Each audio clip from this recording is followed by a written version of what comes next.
Speaking tip number 2, greetings and responses. Learning how to greet someone is one of the first things we are taught when studying a new language. But, in the business world, the language we choose to use in a particular environment can change as the situation demands. For example, you don't need to be extremely formal when saying hello to someone at the breakfast or lunch table.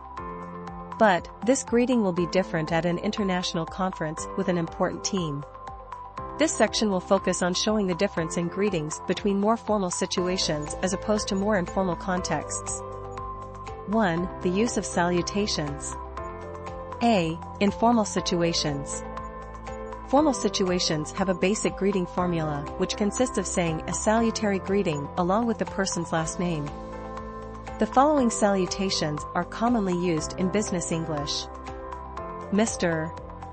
Pronounced as Mr. and refers to a man. Mrs. Pronounced as Mrs. and refers to a married woman. Miss pronounced as Miss and refers to an unmarried woman. Ms. Pronounced as Ms. and refers to married or unmarried women. Doctor. Pronounced as doctor and refers to all doctors. B. In less formal situations. Less formal situations do not require the use of salutations. When addressing a person, you can either omit their name, when the situation still requires a certain degree of formality, or call the person directly by their first name. Mr. Johnson, good morning. How are you today? Mr. Woods, just fine. How about you? Mr. Johnson, great. Thanks. One thing to keep in mind is that forms of address should be kept equal. If you use a formal salutation to refer to one person, you should do the same for anyone else included in this conversation.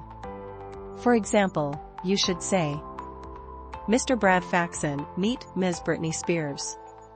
Correct. And not.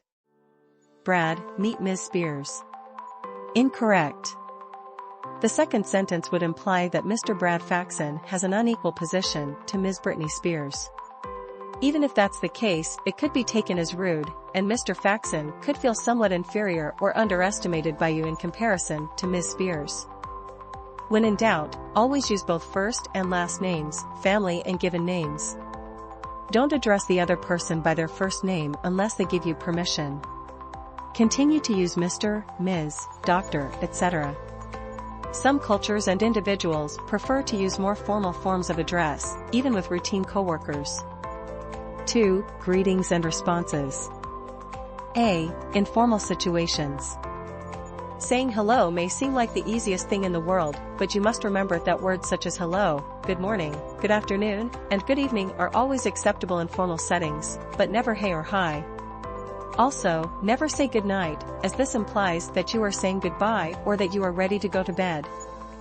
In formal situations, you can stop your greeting at hello, Mr./Mrs./Miss/Ms/Doctor, insert name here, or choose to extend the sentence with questions like how are you, like in the example below. Mr. Johnson, good morning, Ms. Woods. How are you today? Ms. Woods, very well, thank you, Mr. Johnson.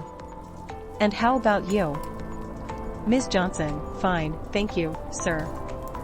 When it is the first time you meet a person in a formal situation, it is best not to stop at hello and tell more about yourself. In addition, it is also common to reinforce that you have not yet been introduced to the person. Mr. Johnson, hello, Ms. Woods, I'm your new supervisor.